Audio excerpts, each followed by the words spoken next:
이슈앤뷰 첫 코너 시작하겠습니다. 돈이 되는 뉴스, 한국투자증권 이브랜드예요. 김민진 차장과 함께합니다. 안녕하세요.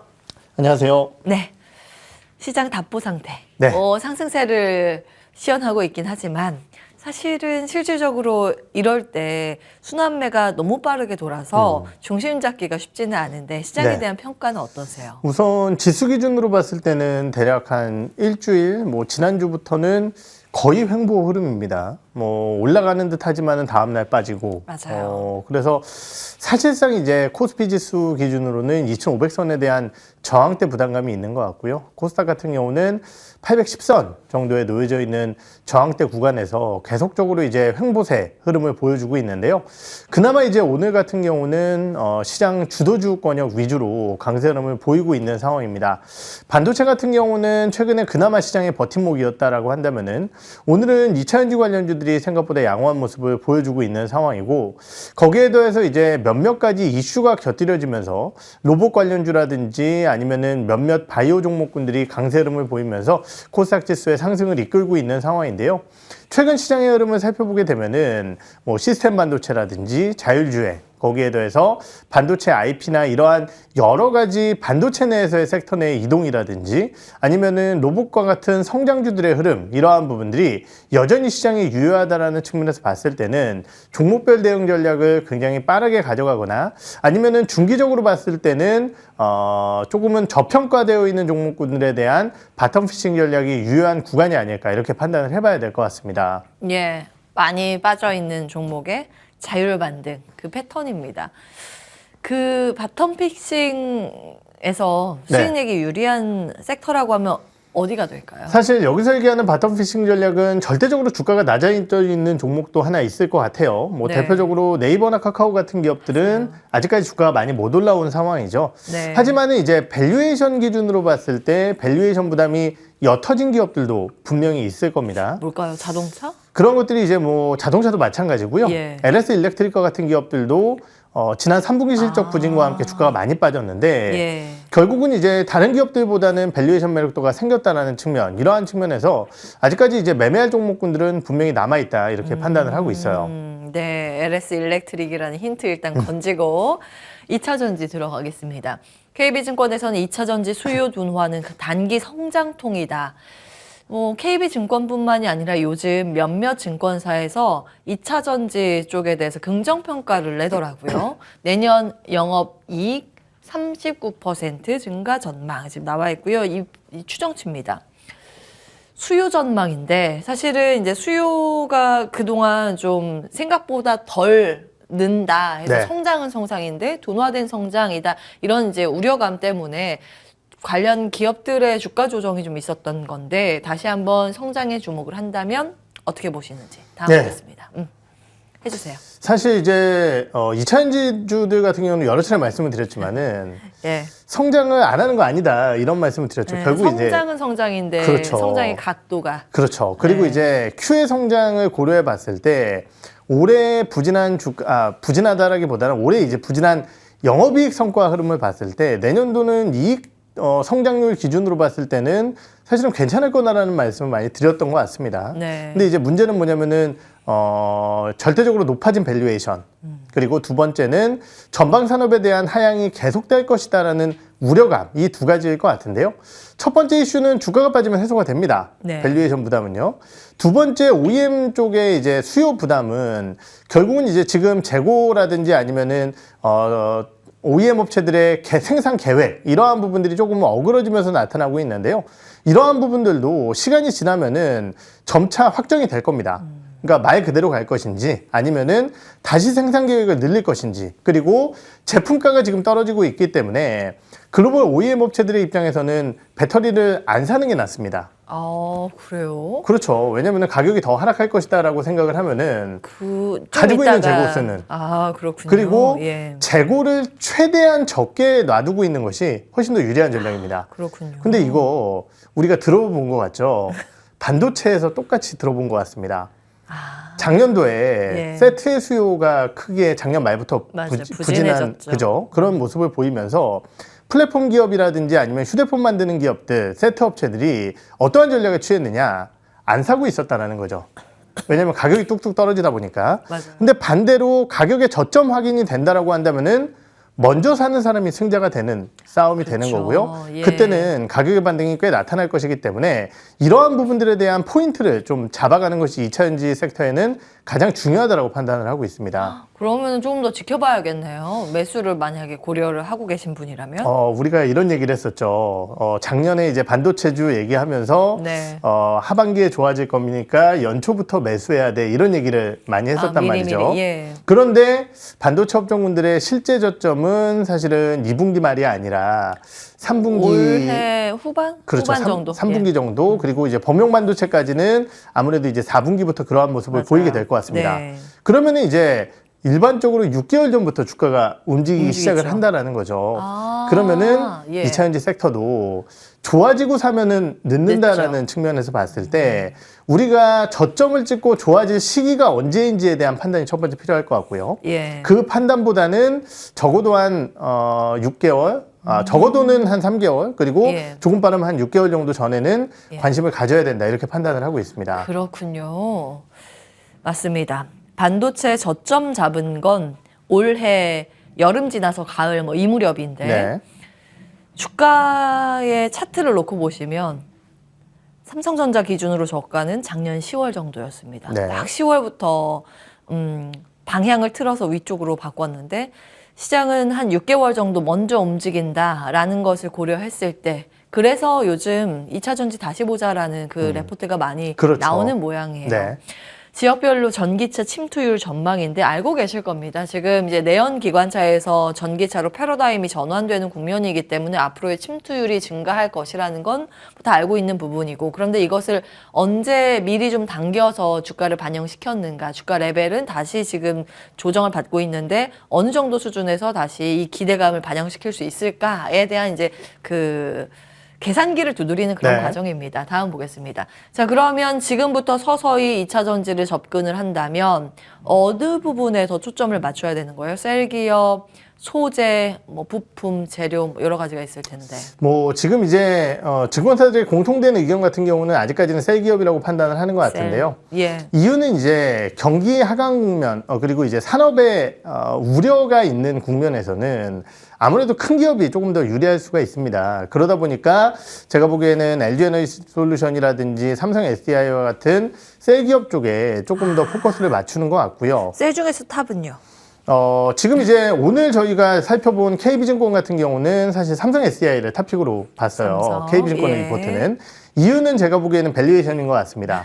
탑픽 두 개를 여기 나와 있어요. 그죠. 삼성 SDI와 LNF로 제시를 했죠. 둘 다 밸류가 낮다라고 얘기되는 종목이죠. 맞습니다. 예. 역시 이제 뭐 업황 하강 구간에서는 말씀드렸듯이 이런 종목이 좀 더 유리할 수 있다고 판단을 해요. 그런데 업황 반등 구간에서는 당연히 종목은 달라져야 된다고 생각을 하고 있고요. 예. 저는 섹터에 대한 저점 확인과 수급적인 부분으로서의 회복이 나타나게 된다라고 한다면은 LG에너지솔루션과 에코프로비엠을 역시 LG 시장에서는 가장 먼저 주목할 가능성이 있지 않을까 이렇게 예. 판단을 하고 있습니다. 예전에 시세 좋았을 때 빠르게 갔던 그렇죠. 종목 LG엔솔과 에코프로 BM, BM 말씀 주셨습니다. 유튜브 채팅창에 이 궁금증이 올라오고 있습니다.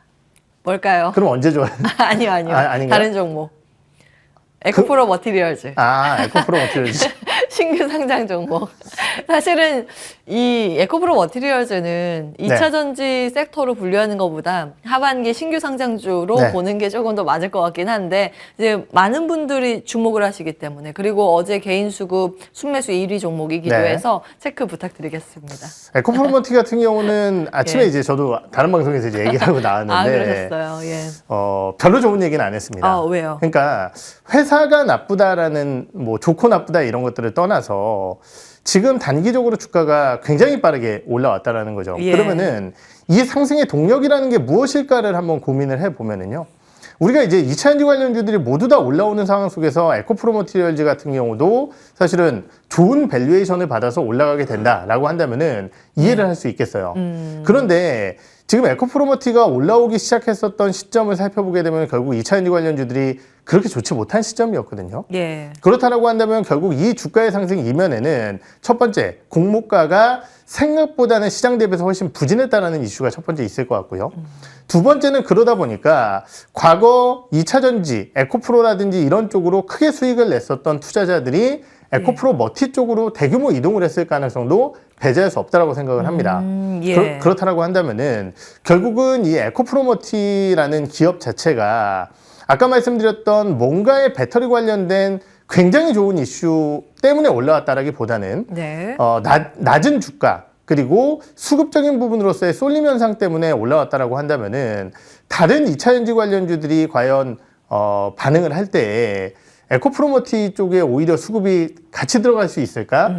빠져나갈 가능성도 배제할 수 없다라는 판단이 들고요. 네. 우리가 이제 급등하는 종목군들 그리고 시장에 관심을 받는 기업들의 상단을 함부로 예단하는 것은 네. 굉장히 미련한 짓이고 우리가 에코프로라는 기업이 70만 원, 80만 원, 90만 원 150만 원까지 갈 때 이 얘기를 맨날 했다는 거죠. 맞아요. 그렇기 때문에 함부로 매도에 대한 타이밍을 잡는 것은 어렵겠지만은 신규 매수라는 측면에서 봤을 때 에코프로모티가 과연 적합한 기업일까라는 측면에서 저는 그렇지 않다라고 판단을 하기 때문에 예. 그 부분을 조심하자라고 좀 말씀을 드려보고 싶습니다. 네.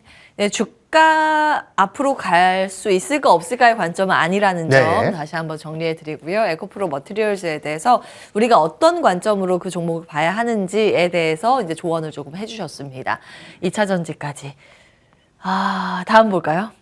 2차 전지는 긍정적으로 이제 말씀을 주셨고 이 부분은 어떨지 싶습니다. 자율주행 테마.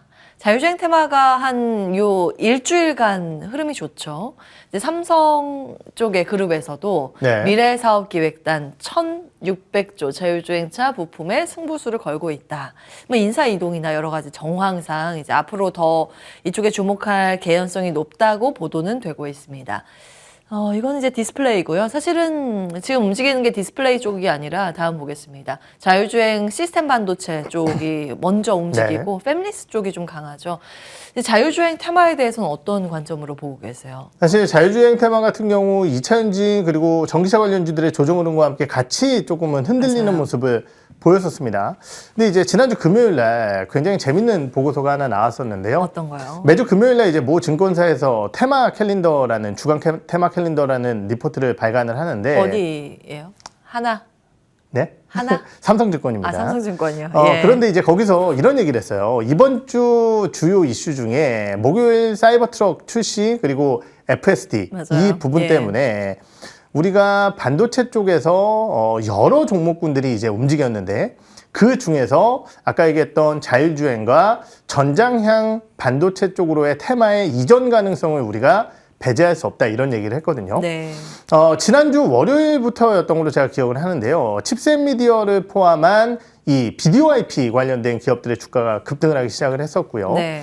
이번 주 같은 경우, 어제 같은 경우는 특히 뭐 텔레칩스나 가온칩스, 넥스트칩과 같은 자동차 전장향 혹은 디자인하우스, 시스템 반도체 관련주들의 강세 흐름이 나타났습니다. 결국 이 부분은 아까 얘기했던 뭐 시장에 테슬라 관련된 이슈가 좀 더 크다라고 생각을 하고 있고요. 예. 삼성의 이제 미래사업단의 이 움직임은 사실 냉정하게 따져봤을 때 저는 뭐 자동차 쪽에만 국한된 얘기는 아니라고 판단을 합니다. 왜냐면은 이것이 출범한 것은 결국 이제 미래 10년 동안의 삼성의 먹거리를 찾아보자라는 얘기지 예. 자율주행 가자라는 얘기는 아니거든요. 그렇기 때문에 우리가 자율주행 관련된 기업들 그리고 반도체 칩 관련 기업들이 워낙 좋은 모습을 보이고 있기 때문에 네. 이쪽 관련된 기업들도 충분히 살펴봐야 되겠지만은 이것보다 더 큰 삼성의 미래 전략 쪽으로서의 포커스가 맞춰질 때 움직일 수 있는 종목군들을 같이 봐야 되지 않을까 이렇게 판단을 하고 있습니다. 어떤 게 거기에 해당될까요? 네, 우선 이제 자율주행 쪽부터 말씀을 드리면은요, 저는 이제 가온칩스라는 기업을 좀 보고 있습니다. 예, 디자인하우스 쪽이죠. 그렇죠. 삼성 쪽 파운드리의 이제 디자인하우스 관련 기업이고 최근에 이제 뭐 TSMC 파트너라고 할 수 있는 에이징랜드라든지 이런 기업들의 상장과 함께 디자인하우스의 관심도가 좀 높아지고 있는 상황인데요. 예. 결국 이제 가온칩스 같은 경우는 주 고객사가 텔레칩스라는 기업입니다. 그리고 이제 이 텔레칩스라는 기업은 현대차 쪽에 IVI 관련된 AP를 주력으로 생산을 하는 기업이에요. 예. 그쪽을 이제 설계를 해주는 기업이죠. 예. 그러다 보니까 결국은 이제 자동차 전장화의 확대와 함께 가온칩스와 삼성 파운드리까지 연결될 수 있다는 측면에서 자율주행이나 아니면은 인포테인먼트 시스템 관련된 얘기가 나왔을 때 지속적으로 좀 광세를 보일 수 있을 만한 기업이 아닐까라는 판단이 들고요. 네. 저는 이제 어제 이 미래사업단 얘기가 나왔을 때 머릿속에 또 하나 떠올랐었던 대표적인 섹터는 로봇 관련주였어요. 결국 이제 삼성이 미래 먹거리 얘기를 하면서 로봇이라는 사업부를 빼고 가지는 않을 것이다라는 생각을 했었고요. 네. 어제 이제 또 하나 나왔었던 뉴스 중에 하나가 이제 통계청에서 발표한 인구 동향에 대한 발표가 있었는데요. 네. 우리 이제 30대 청년들 지금 30년만 지나도 전체 인구 비중이 20%에서 10%로 10%포인트나 줄어들 것이다 이런 얘기 있었거든요. 예. 결국은 이제 이러한 것들은 향후 로봇 산업에 대한 중장기 성장 기대감을 넓히는 요인이라고 생각을 하고 이러한 요소들이 결합되면서 오늘 삼성 로봇 얘기 나오면 항상 움직이는 레인보우 로보틱스 같은 기업이 강하게 움직이는 것이 아닌가 이렇게 생각을 해봐야 될 것 같습니다. 삼성그룹 차원에서 이제 신사업이라고 투자를 했던 게 제가 올 여름에 정리를 해드린 게 한 세 파트 정도였거든요. 네. 레인보우 로보틱스 해서 로봇 쪽 투자를 네. 했었고 전구체 이수화학이었을 거예요. 과거에 투자를 했었고 또 한 가지가 뭐였죠? 저도 제가 질문을 여기저기 뭐 워낙 많은 투자를 하기 때문에 사실 삼성이 중장기 미래 먹거리로 과거부터 이제 굉장히 예. 진행을 했었던 주요 사업 중에 하나는 사실 이제 바이오 쪽 볼 수 바이오. 있을 것 같고요. 예. 전구체 같은 경우는 뭐 DNF라든지 이런 기업들 모두 다 이제 투자를 했었고요. 거기에 더해서 지금 얘기하는 로봇이라든지 전장 같은 경우도 사실은 하만 쪽 인수를 하면서 키워나가겠다라고 얘기를 했었는데 예. 사실은 LG라든지 이런 기업들보다 좀 밀리고 있기 때문에 예. 전장 얘기가 많이 나오는 게 아닌가 이렇게 기억이 생각이 들기도 났습니다. 합니다. 삼성 SDS 클라우드 쪽 엠로 예. 엠로 인수를 했고 그렇습니다. 그래서 이제 다음 인수하거나 뭐 투자를 하면 자율주행이 될 것이다. 계속 이제 이야기가 되는데 우리나라뿐만이 아니라 아마 해외 기업도 인수 대상이지 않을까 이렇게 추측은 많이 됩니다. 어찌 되었든 시장의 지금 방향성이 이제 미래 먹거리를 향해서 달려나가고 있다라는 거는 종착지는 좀 같습니다.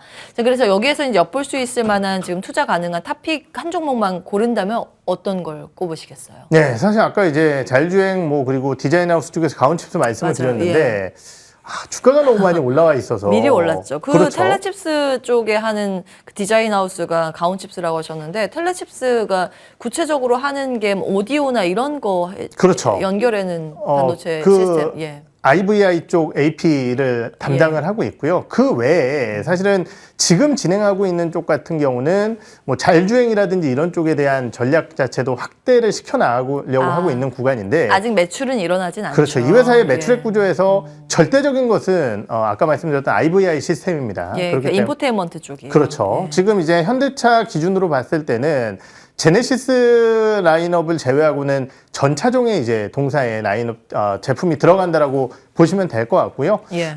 그러다 보니까 사실은 현대차의 성장과 함께 같이 또 나갈 수 있는 기업이 텔레칩스라는 측면에서 최근에 좋은 주가 흐름을 보이고 있는 것이 아닌가 이렇게 생각을 해볼 수 있을 것 자, 같습니다. 탑픽 한 종목 찍고 마무리. 사실 이제 너무 고민을 하시는 것 같아요. 네, 주가가 예. 많이 올라와서 예. 뭐 부담은 있지만 저는 가온칩스 계속 기대감을 가온칩스요. 와, 갖도록 하겠습니다. 예, 제가 이제 신규 진입할 때는 가격이 좀 부담되지 않을까라는 고민이 있어서 계속 이제 탑픽을 네. 달라고 말씀을 드렸는데 와. 진격의 가온칩스네요. 한번 흐름 놓고 판단 받도록 하겠습니다. 한국투자증권 이프랜드예요. 김민진 차장과 함께했습니다. 말씀 고맙습니다. 네.